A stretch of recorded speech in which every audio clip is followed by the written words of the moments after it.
Time. So I am going to, it's already 9:09, so I'm going to go ahead and get started. Let's see, our visiting artist, Ramon Gill, is here. He's had his camera off and he's been doing a couple of things. Okay, we've got Christopher Ramirez is also coming. Okay, great. Actually, so if you guys, all of you students can just type your name into the chat, even though I've already taken attendance. So Christopher Ramirez, we've got we have 2 Christophers and 1 Christian in my morning class. So if you don't mind just putting, your last initial on stuff moving forward. And okay, cool, awesome. Alrighty, so Ramon, are you there? Yeah, but I'm having a hard time getting back to the window, to the right window. Hold on. Okay, maybe you could, I guess you could log out of the Zoom and then log back in. Log out and get back and log back in. Okay? Yeah, that might solve that problem.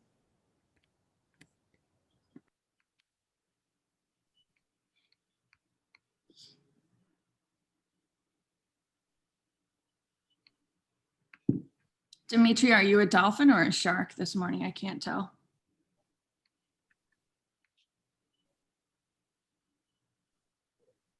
It's like a dolphin. Oh no, he's a shark. shark. He's a There shark. you go. There you are. Hi, good morning. How's it going? Good. How's it going with you? Pretty good. It's Friday. Hey, can't complain about that. I know. Yeah, I'm making very notes. excited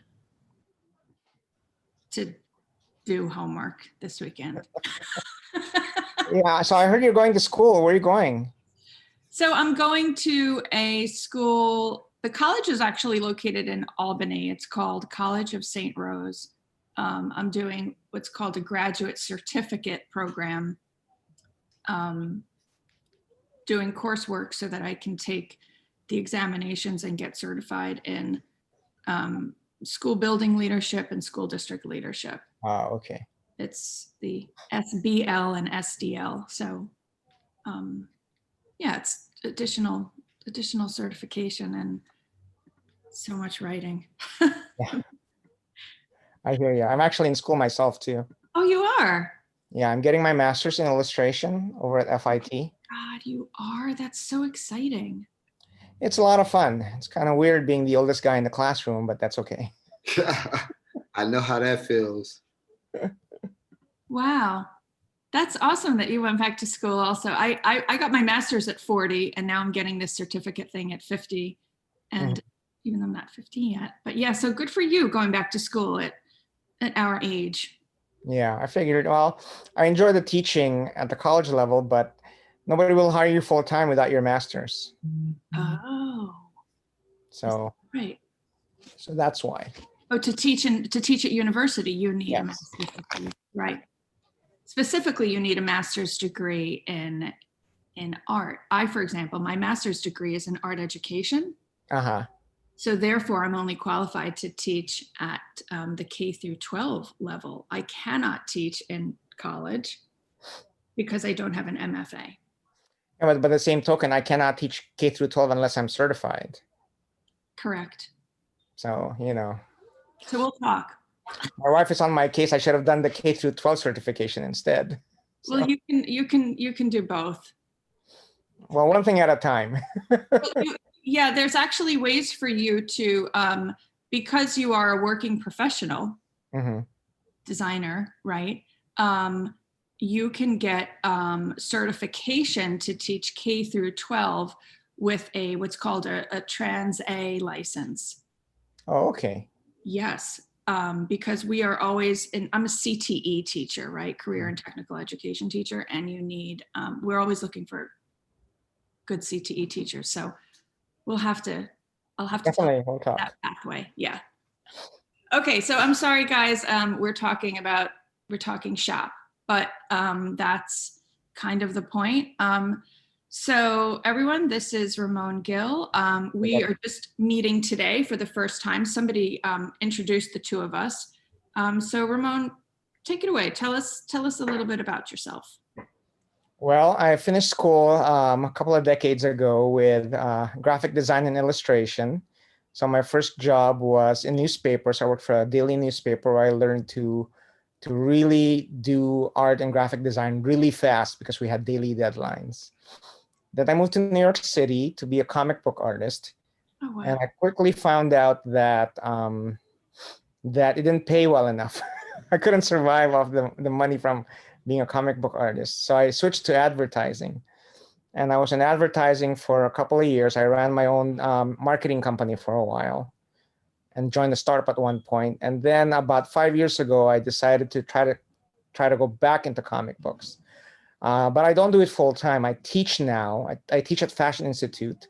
And on the side, I do my comics. And I still do some graphic design projects once in a while. But for the most part, it's the teaching and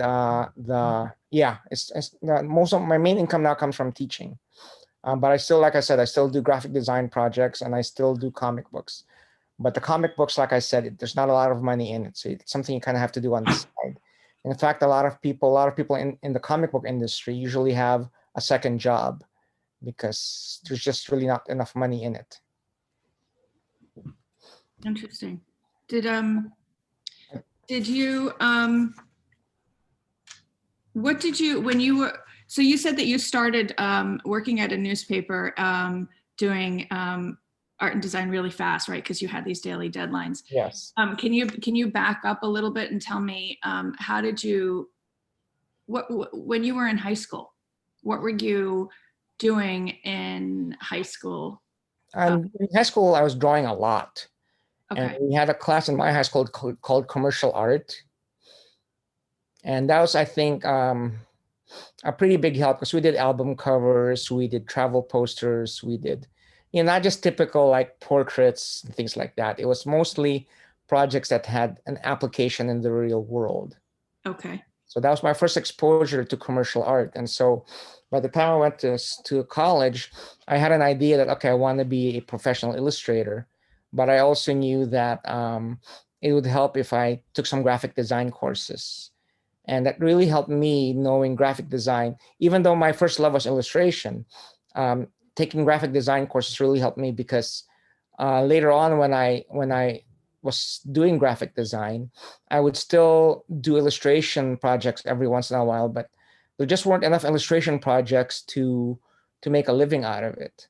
So my 9 to 5 would be graphic design, and then I also would promote myself as an illustrator, and like maybe once a month or twice a month, there would be an illustration project that would just be extra money. So, okay. But there are people who are able to maintain a career in illustration, and I know a bunch of people like that. But the difference between that and working as a graphic designer is that working as a graphic designer, it's a lot easier to get a 9 to 5 job as a graphic designer. So you have a steady paycheck week to week or every 2 weeks.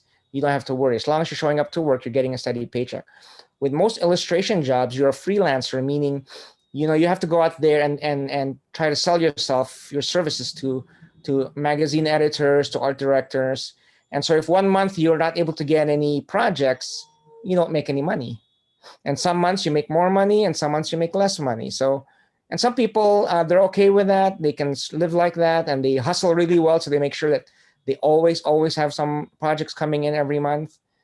And there have been times when I've done that, but I really much rather liked having a 9 to 5 job as a graphic designer and having a steady paycheck, and whatever projects I got as an illustrator were just basically extra spending money.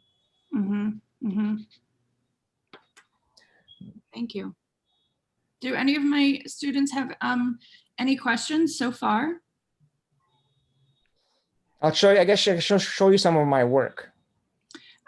Yeah, I just want to, I look forward to seeing that. I just want to make sure if you don't feel comfortable unmuting your mic, feel free, guys, to type your questions into the chat, okay? And yeah, we'd love to see your work. Thank you. Should we do it now? Yeah, let's go for it. Okay, I'm going to show you first the graphic design work, then I'm going to show you the comic book stuff. Okay, cool. So So the graphic design stuff is, so are we going chronologically or are we going just by your two loves? it's basically just, let's do it's sort of chronologically. I mean, it's hard to do chronologically because I did comic books in the beginning, then graphic design and comic books again. Okay. And now I teach, and I also organize the Diversity Comic Con over at FIT, which allows me to. The thing about in any industry, especially in comic books, is you have to have relationships with people in the industry. You have to network and you have to get to know people because no matter how talented you are, or how much skills you have, or how good your portfolio looks, knowing somebody in the industry or in a company puts you in front of the line, and it really helps. And I know when you're young, you're thinking networking, it seems kind of like, I mean, I feel it seems almost self-serving because you're trying to meet people who can help you, but you don't think of it that way. You don't think about looking for people that can help you. You look for people you can help. Because if you help someone, if you do a project for them, or if you recommend somebody to them, you're helping them. So that's when you're networking. Don't think about looking for people who can help you. Think about looking for people who you can help. And when you do that, you become the person that everybody wants to get to know because they know they can count on you for something. So I'm sorry, go ahead. I said that's great advice. Thank you. Yeah. So when you're when you're in school, whether it's high school or college, try to stay in touch with as many people as you can, especially if you get along with them and you like them and you think they're good people. Because, and I tell my students this all the time, imagine that you get out of school, whether it's high school or college, and you either need a job or you need customers for your business, right? The person who kept in touch with 10 people, one guy kept in touch with 10 people and one guy kept in touch with 100 people. And when I say kept in touch, it doesn't mean that you have to hang out with them all the time. It could just be like staying in touch on Facebook or social media, or just the occasional email or phone call. That's enough, right? But the person who only kept in touch with 10 people, do you think they have as many options to find jobs or clients as the person who kept in touch with 100 people? What do you guys think? Right? So it's a guy who kept in touch with 100 people.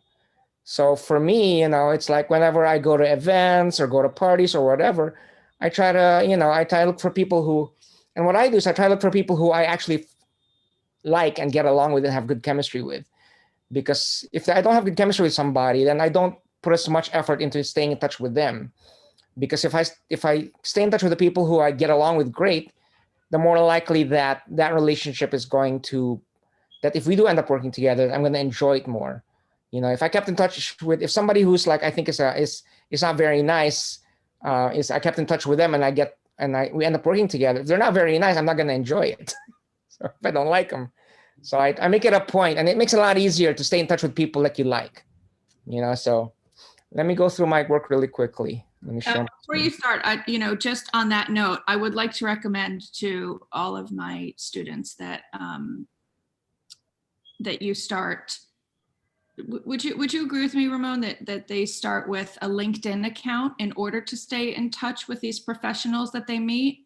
Yeah, that's a great suggestion. In fact, a lot of my students, it's funny because whenever I teach when I teach at FIT at the end of the semester, I usually tell them, I give them that lecture about networking and building relationships, and I tell them that that the people now, they're the ones who are the beginning of your career. They know you by reputation. They know you personally.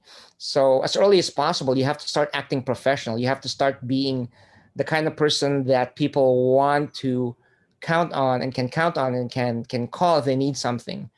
Because, the sooner you do that, the sooner people are going to know you as somebody that they can rely on, that they can call if they need a graphic designer, an illustrator, or a recommendation or something like that. Yeah. That's how I met Ramon, was through LinkedIn from a mutual. LinkedIn is a great way too. I think LinkedIn is a great way to start that relationship because it's professional. Yeah. And then I'm not sure if you guys, if your generation still uses Facebook, but in my generation, I use Facebook a lot to build on those relationships. After I've known them on LinkedIn for like a few months, and I'll find them on Facebook, and then we'll become friends, and then build a relationship even more there. Because think about it, right? If I'm looking for, let's say, a graphic designer, right, and there's like two guys on Facebook who I'm friends with, and the two guys, the one I'm not friends with on Facebook, and the other one I'm friends with on Facebook, and this guy always comments on the pictures of my kids, the pictures of my pet, they'll just say like or whatever. I'll feel closer to them than I'll feel closer to the guy who never bothered to like stay in touch with me.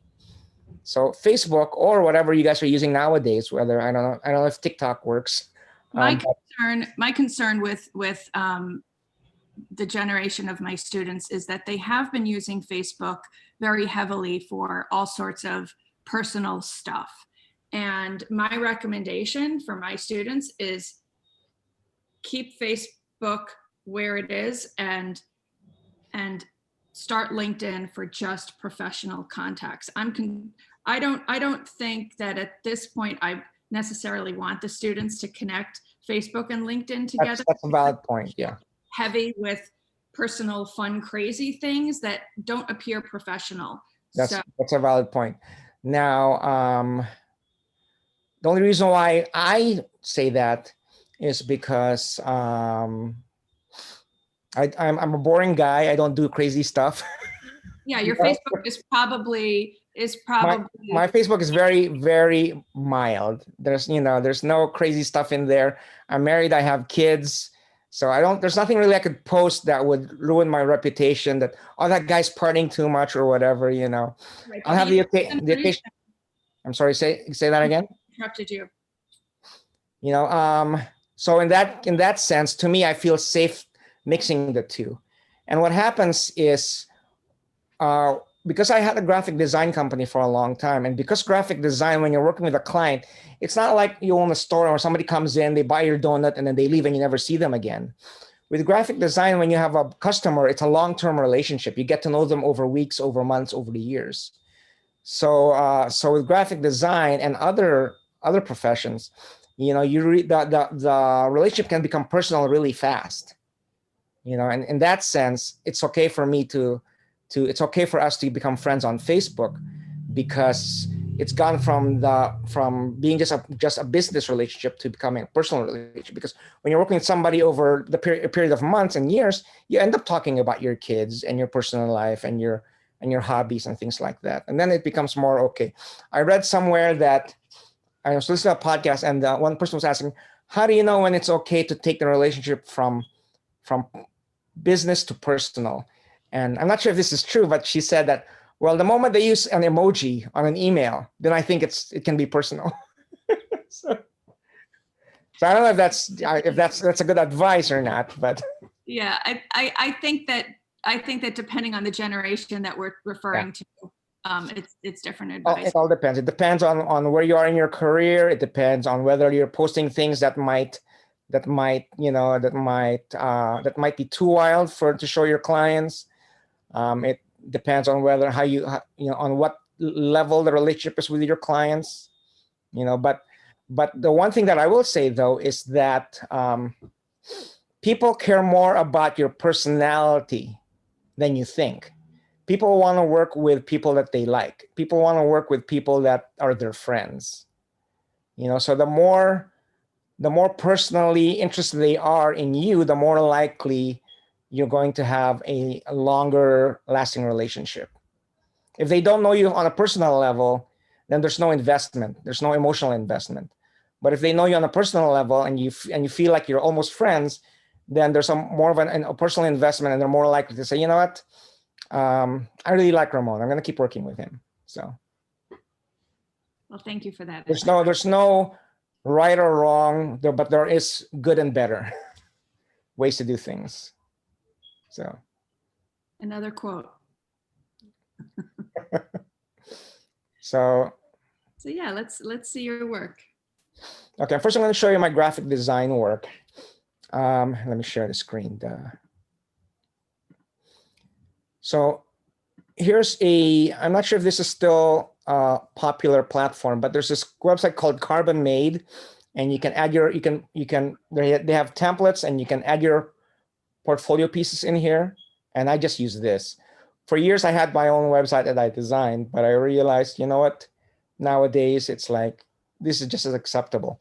So here's the various categories of my work. So these are the advertising ones. This is an ad for Braun shaver, razors. This is for a real estate company. This is for a yoga studio. This is for a cell phone company from Japan who wanted to break into the US market. This is for Kangol. Years ago, Kangol tried to break out with some ties. And so we tried to do some advertising for them. I guess it didn't go anywhere because I don't see anybody wearing Kangol ties. And this was for a athletic school. And this was for a chain of hotels. And then let's go back to this for websites. This is for my personal website. My company name was called Fresh Concentrate. And if we were on the original website, every time you rolled over one of these guys, they would change their pose and the color, they would fill in with color, and there would be a label on what section of the website you would go to. This was an animation, again, for the phone company that showed how the phone works. Back then, it was very new to use your phone to pay for things. This is for a website for a public relations company. This is for a school, a charter school. This is for a law firm. And this is for a employment agency. And this was for a doctor's office. Now, branding is when you design somebody's logo, and not just their logo, but their stationery, their business cards, their letterhead, their signs. So this was a gallery that would buy and resell art. So it was called Art Cycle, and on their website, this thing would rotate, actually, would spin around very slowly. This was for a company that would take people from the east side, helicopter port, all the way to LaGuardia or JFK. This was for a microbrewery out in Washington State. This is again for the doctor's office. This is for a chef, and she had her own catering company.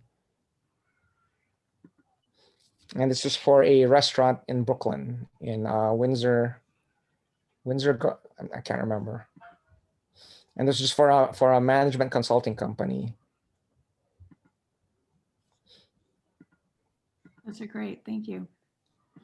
And this was for I think a poster. This is for an invitation. This is an invitation for a concert. This was they were trying to sell this building over here on Fifth Avenue, and they wanted to show clients who the other stores were in the area to show how classy the neighborhood was. I hand drew all these things, and this was done on computer. So those illustrations were first done by hand, and then did you do that in Illustrator or Photoshop?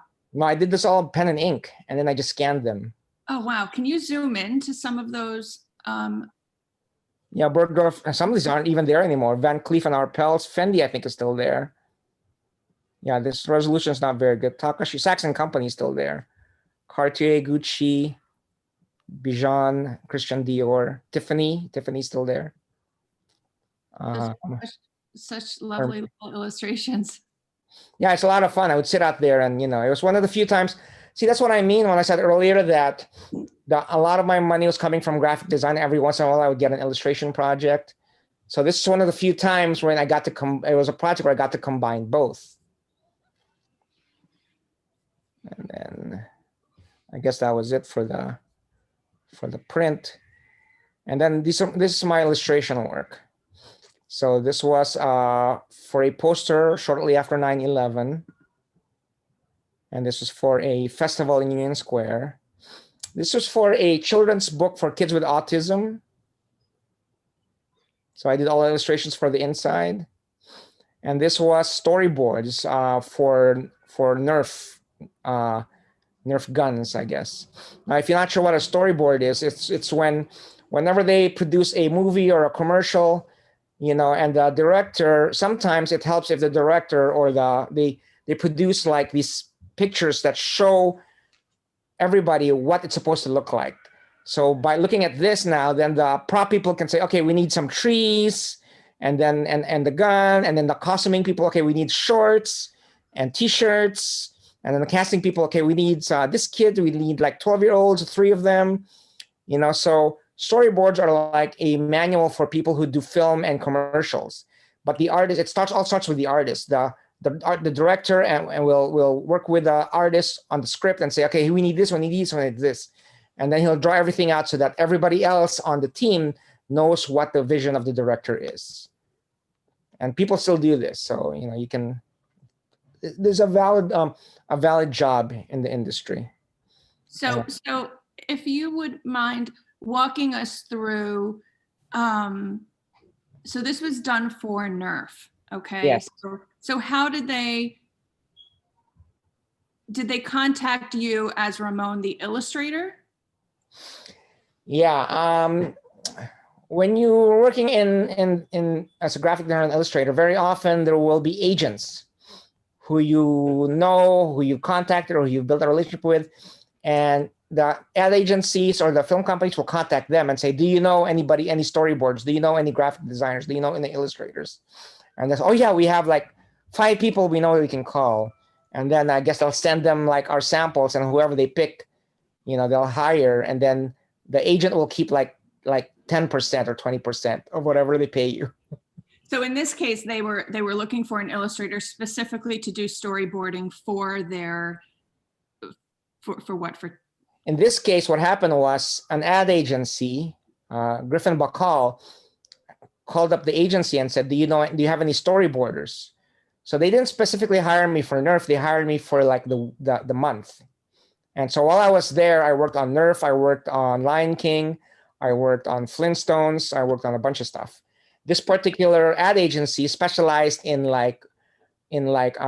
toys. So while I was there, this was just one of the projects I worked on. Gotcha. Thank you. But there have been times where an agency will call me in just for a specific project. Like one time, an agency called me in just to do storyboards for Sony, and there was no ad. I didn't work at their office. They just gave me the assignment, and then I dropped off the finished stuff. And let's see. Were you a freelancer at that time? Yeah, I was a freelancer. Okay. This is a cartoon. I was actually working as full-time at this ad agency, so I was mainly doing graphic design. But then one time they said, we need a cartoon. And Ramon, you draw, right? And so it was perfect. This was my day job, but they let me draw something. And this was as a freelancer. Again, this was a friend recommended me and said, they were saying, do we need somebody to design our brochure? Do you know anybody? And my friend recommended me, and I got the project. That's what I mean by knowing people. The more people who know you, the more people there are that can send work your way, or send clients your way, or send job leads your way. Okay, so that is my graphic design work. This I'll show you my comic book work.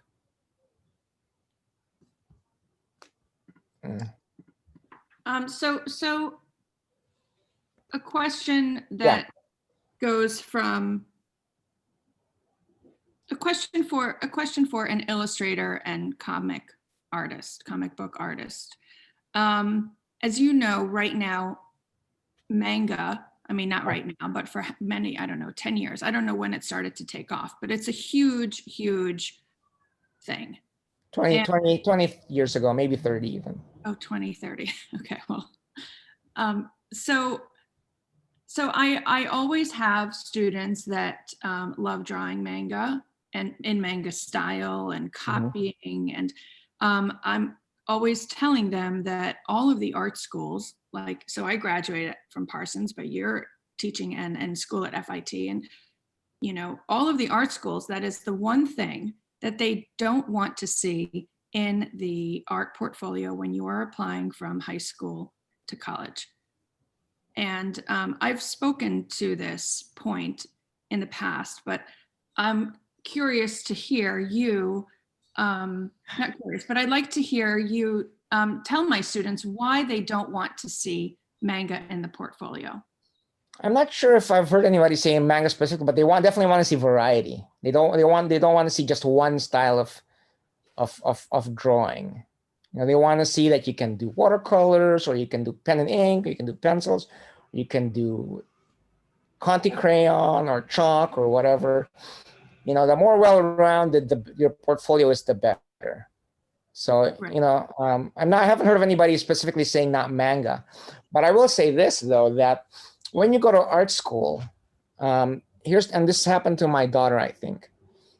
So my daughter went to regular, middle school, and she could draw. She could really draw, and she was known as the artist for her class, for her whole, grade level. She was the artist. Then she went to LaGuardia High School for art, and all of a sudden, she wasn't the best artist anymore. She was one of many, and I think she had a hard time dealing with it. Mm-hmm. You know, and I see it, and I used to teach at Parsons, actually. I saw this more at Parsons than I see it at FIT, but I would work with freshmen during foundation year. And what it is that people you have a talent, and you like to draw in a certain style, and it becomes what makes you special. It becomes your signature. It becomes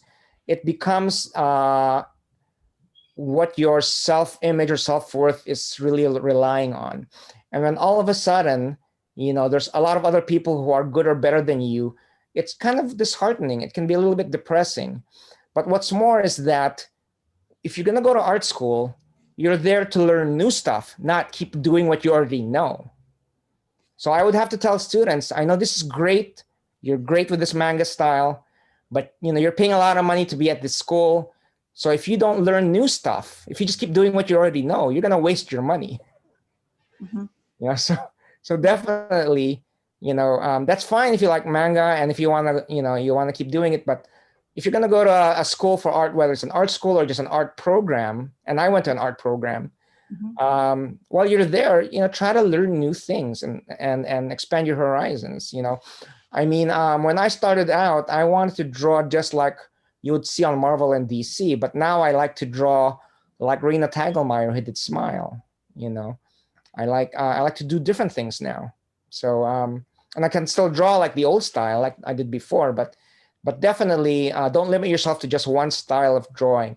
Eventually, you'll probably settle on a style, but you want to be able to choose that style based on having experienced a lot of different options, not just one. Thank you. Thank you so much. Okay, so when I went back into comics, like after all those years in advertising, I actually decided that since it takes me so long to draw, I would go back as a writer. So a lot of these things I didn't draw, but some of them I did. Like this one, and here's another example: a woman whom I used to hang out with when we were both single, and she is now the head of marketing for the University of Southern California, and we kept in touch on Facebook. And when they needed a comic book to talk about what kind of issues students at USC were going through, she called me, and that wouldn't have happened if we hadn't stayed in touch, right? So this was actually a comic book that talks about what students are experiencing in college and what might be stressing them out. And so this comic book taught them that there are actually services available for you if you're stressed out with with schoolwork, or if you can't find housing, or if your health is not so good. And this I drew. So you can see this is more of a cartoony style than say this one, which is more of a comic book style. And this I drew also. So sorry for the swear words. Okay, and then here's another one. Sorry. So this one you're calling more of a comic book style, and the Yeah, other this is more of a comic book style, like a superhero style, I should say. as opposed to that other one, which was more of a like Arena Tagelmeyer, you know, Dave type thing. And here's another one. Let's see. This one was this was a bit more of a realistic style, but it's still not quite comic book style. And this was based on a true story, something I experienced on the subway. You know, some kid who was riding in between cars who had a really deformed face. And I felt really bad for him because I'm sure he rode the subway in between cars just to avoid people looking at him. And it was just like a few seconds, but it really left an impression on me. And then let's see, I think that's it for the ones that I drew. Oh, this one I actually drew also. Again, this was another example, right? This guy, Justin, is somebody who went to the same high school I did. And now he's like a multimillionaire.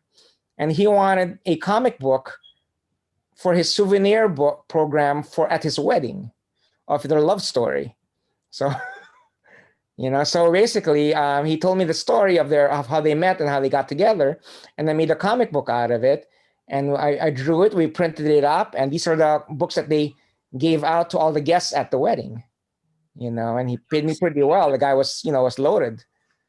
Whether or not his guests wanted to read this book, I don't know. but I mean, come on, he's here riding, driving a fancy car he's got his own private jet and all that stuff, you know. So, and when they got married, it was all like 3D special effects at their wedding. It was incredible. So I have a question about pricing. You know, Sure. You don't have to tell us what this friend and client paid you for this job, but how do you go about pricing your work? Are you charging by time?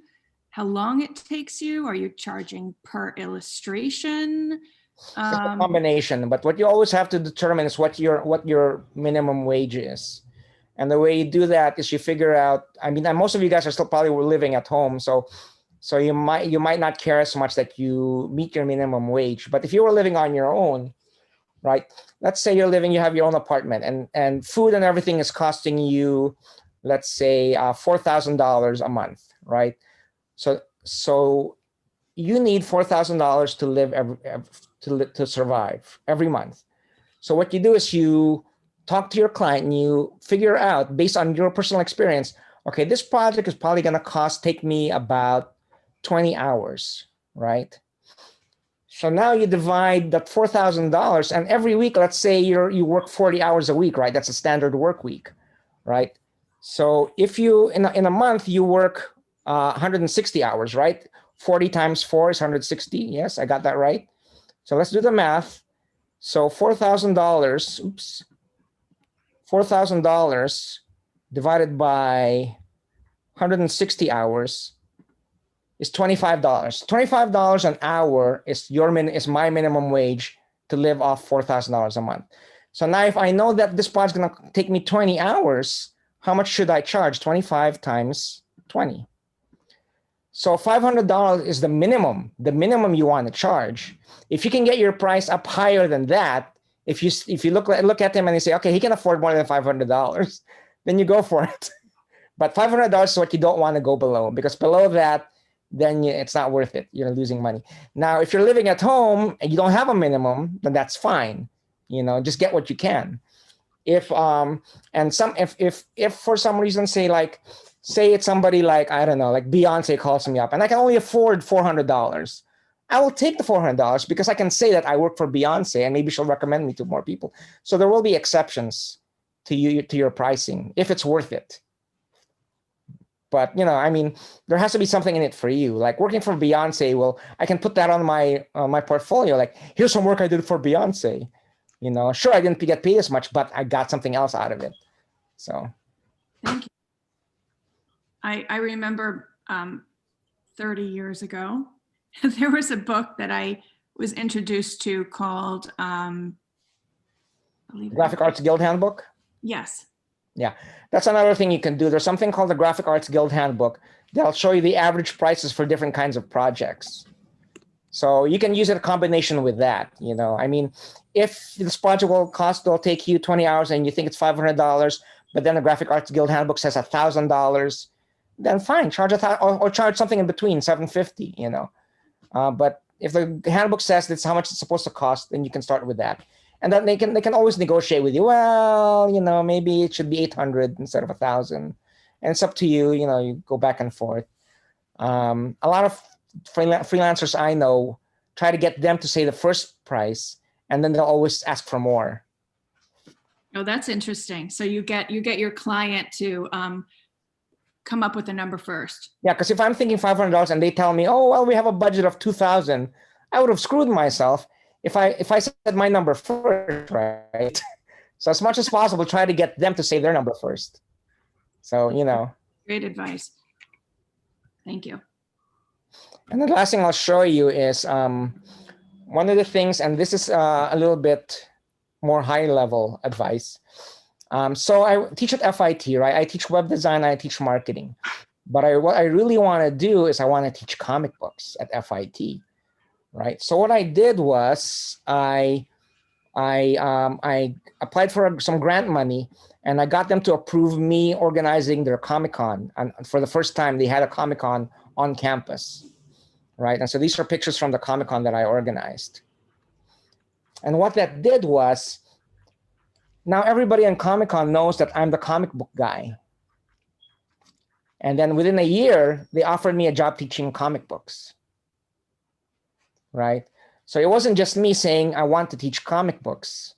It was me doing something that strategically showed them that this guy knows all about comics. So you got to think like that sometimes in your career. You got to think strategically.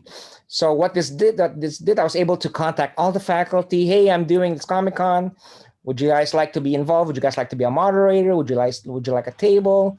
And so all of a sudden, the president of the university knows who I am and knows me as that comic book guy.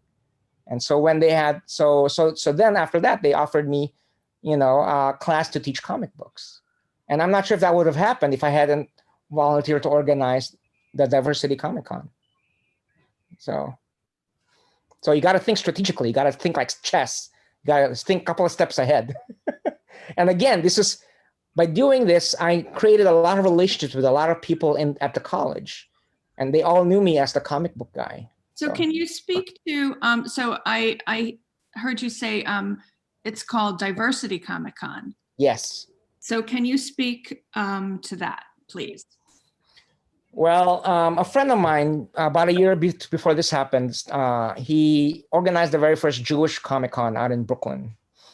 And he's telling me, Ramon, you should organize an Asian American Comic-Con, And I'm thinking, And then a friend of mine at the college said, why don't you attend this workshop? It shows you how to apply for grants. And it was called the Diversity Workshop.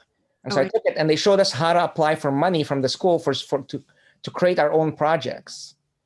And so I thought, you know what, I could do a diversity Comic-Con instead of an Asian American Comic-Con in school. So I applied for it, and they loved it. They loved the idea of having a Comic-Con at school because it's an art school, and it went from there. So. I'm sorry. Going back to your question, all my work has always been about diversity. When I had my own marketing agency, I said that we specialized in multicultural marketing. And if you look at all my comic work, all the characters are usually people of color. Usually Asian, but usually almost always people of color. So it's always been my personal mission to increase diversity in everything that I do. So when the opportunity to organize Diversity Comic-Con came along, it fit right in with my personal mission, personal vision. So, and what was great about it, because it was Diversity Comic-Con, this year, this was our third year of Diversity Comic-Con, because our theme was diversity. This year, because of Black Lives Matter, all the big publishers wanted to be part of my Comic-Con. So for the first time ever, DC Comics came in and brought in their authors who did books about, about diversity, and the same thing for Scholastic and Random House. Wow. So it was all just like, it was all just I guess good timing. I mean, unfortunately, the reason why it happened now is not a good thing, but because diversity and racial discrimination and justice is such a big topic now, and I just happened to have this Comic-Con that talked about diversity. All these comic book publishers all of a sudden wanted in on my Comic-Con, Mm-hmm. So for the first time, it's like, for 2 years we had just regular small independent publishers, but all of a sudden this year we had all these big publishers who wanted to talk about diversity. That's wonderful. There's a word that came to mind. Have you heard the word kismet? Yes, I have. So I think that it was kismet. Uh-huh. The timing of all of that to happen for you at that intersection. And I'll tell you one more little side story, right? So about 5 or 6 years ago, I was just going to regular Comic-Con. I met this woman who was a freelance editor, right? And I just stayed in touch with her on Facebook, and I would email her once in a while. And guess what? She is now the editor-in-chief of DC Comics. So when I was having this, when she heard that I was doing this diversity Comic-Con and that they had these projects that talked about Black Lives Matter, we got in touch, and I said, hey, I have this diversity Comic-Con. Can we help you with any of your projects? And he said, yes, we'd love to send some of our writers and artists to your Comic-Con to do a panel, and I'm not sure if that would have happened if I didn't have that relationship with her over the years. When I met her, she was just like a regular freelance editor, and now she's the editor-in-chief of DC Comics. But I kept in touch with her over all these years, so that helped me. And then, because we had that relationship after the Comic-Con, I asked her, hey, by the way, Marie, I have some story ideas for some other comics that talks about diversity. Would you be interested in hearing it? And so she told me, email them to this editor, right? So I don't know if we didn't have that relationship and this opportunity didn't happen up, would I be emailing my story ideas to the editor in charge at DC Comics, who's in charge of their comic books that are about diversity? I'm not sure if that would have happened if I didn't have that relationship with Marie. Right. So it's very important for you to stay in touch and just stay in touch with people who you meet professionally. So to any of my students, well, thank you so much. I'm so excited that avenue of your comics is taking off. Yeah, and it's all because it's talent, it's perseverance, but it really helps if you know the right people. And so keep in touch with everybody you meet. If you do internships, keep in touch with the people you worked for. If you have classmates, keep in touch with them. You never know who your classmates will become, an art director or an editor or a president of a company. In the beginning of mine, when I first started my marketing company, one client was the VP of a technology company. Another client was a director at a museum, and that we had volunteered together. Almost half my clients were people whom I had a prior personal relationship with, and the other half were people who were recommended to me by people whom I had prior personal relationships with. Thank you. So the artist who we had visiting last week was, or he is rather, a tribal member of the Shinnecock Nation out in Eastern Long Island. And his work also focuses on underrepresentation of people of color in the arts, in addition to all types of oppression, people of color. So it's a theme that I have personal interest in, and I'm trying to invite more artists of color to come to these sessions.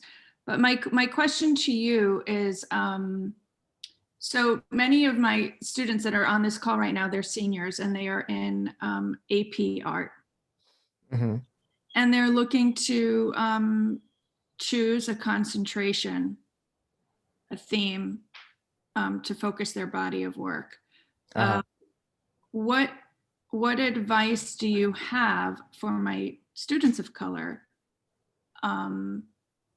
to in finding an issue of value of personal meaning for them for their body of work, even though they're young?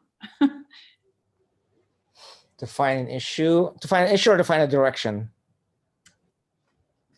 Well, I guess both, because really one forms the other, right? What is meaningful to you, and in what direction will you take it? And for very young artists, I mean, even artists who are older, right, struggle with how do I represent what's important to me? How do I illustrate what's important? What I would suggest, and I think this answers both direction and issue, is I would try to find other people who are working in the industry who are already doing what you think you want to do. And if you're not sure, then maybe there's like 3 or 4 people who are doing what you think you want to do, and see if you can contact them and just do a personal interview. People love talking about themselves and their work. And what you do is you just go over there and you write up a set of questions. What do you like about this job? What don't you like about this job? How do you get into the work, this kind of work? Things like that. And you do a personal interview. And what that does is 2 things. Number one, it gives you more information about that particular profession or career, and it helps you to figure out if that's something you want to do or not. But number 2, you just started a relationship with who? The guy that you think is doing what you're doing. And more often than not, or very often, what happens is that they will say, you know what, they like you enough that they'll say, you know what, you want to come in for like a day, 1 or 2 days a week and be an intern, and then you really get to know what the business is like. Or they'll actually say, if you're doing this when you're already finished with college, they'll say, hey, I know I need an assistant. You want the job? So it's establishing relationships, again, going back to relationships. Yeah, so you're establishing relationships with people who have already done it before you, and how did they do it and why did they do it? Yeah, I know a lot of people who did informational interviews with people, and they end up getting either an internship or a job offer from those people, because during the interview, sure, you're getting to know them and their industry, but they're also getting to know you. Right. So my seniors, well, thank you for that. And that connects to, so I have my seniors doing artist research, right? I asked them to look for 3 different artists where exactly the same thing, where their work may or may not connect to or inform the themes that they are interested in. And very often we go to, we look at, famous dead artists, right? Rather than contemporary working artists who are doing this now. What do you think? So let's say my theme was going to be corgis, right? I have a corgi. I love corgi. That's going to be my theme for my AP art portfolio. What are your thoughts on contacting artists through Instagram? And Instagram and on Facebook, there's a group for everything. There's probably a group for corgi lovers, because I'm part of a turtle lovers group on Facebook. I have a pet turtle, and I'm sure there's a corgi group on Facebook. Yes, there is. I'm sure within that corgi group, there's a bunch of artists. So just join that group and say, hey, is anybody here an artist that likes to draw corgis? So that's but again, also, or Instagram, or just do a Google search, So great advice. So the artists that my students are researching, I didn't think of having them reach out to those artists. They might not always say yes, but from what I've seen, most of the time they'll say yes. I mean, artists, unless they're incredibly like introverted and don't want to talk to people, but artists, they work in their studio for hours without anybody to talk to. So more often than not, they're happy to talk to somebody. Right.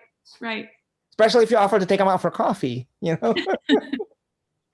Well, I think that. And we're in New York City. I mean, there's so many artists in New York City. Exactly. We really need to. Especially in Brooklyn, Williamsburg. Oh my God. I know. We are in the melting pot, but that's not the right word. The hotspot for artists right now. It is. Yeah. Any of my students have any questions about anything that we've just discussed?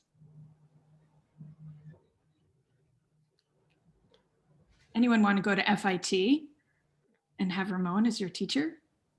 I teach a high school class on comic books, so if anybody's interested, they just have to go to FIT. Yeah. One of my students, Dimitri Stevens, who hopefully is still on this call, is an exceptional illustrator and interested in comics. So I'm going to connect you with him. Sure. Dimitri, you still here?